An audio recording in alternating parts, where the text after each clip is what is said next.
हाँ जी दोस्तों, मैं बात करूँ पवन सिंह का अपकमिंग सॉन्ग के बारे में। तो नमस्कार दोस्तों, आप देख रहे हैं प्रेम राय चैनल। और चैनल पर नए हैं तो चैनल को लाइक करें, सब्सक्राइब और वीडियो को भाई खूब शेयर करें, पवन सिंह का हर एक फैन के पास पहुंच जाए। चलिए बात करते हैं उनके आने वाले सॉन्ग के बारे में।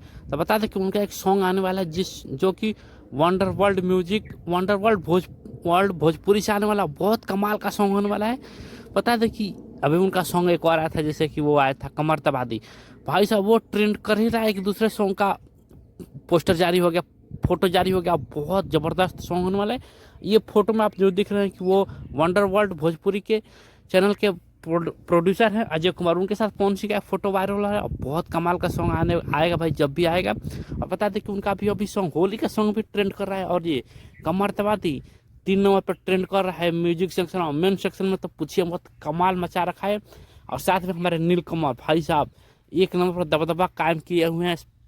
तो ये कैसा लग रहा है अपडेट कमेंट कीजिएगा, और कहाँ कहाँ से इस वीडियो को लोग देख रहे हैं वो भी बता दें। और बता दें कि बहुत सुंदर और बहुत तगड़ा पवन सिंह का ये सॉन्ग होगा, क्योंकि इसके जो वंडर वर्ल्ड भोजपुरी है काफ़ी कमाल का चैनल है, और इस पे जो प्रोड्यूसर वो भी काफ़ी मेहनत करते हैं। तो कैसा लगा ये अपडेट कमेंट करो। चैनल पर नए तो चैनल को लाइक करें, सब्सक्राइब करें, वीडियो खूब शेयर कर भाई। एक लाइक और एक शेयर तो बनता है। थैंक यू, धन्यवाद।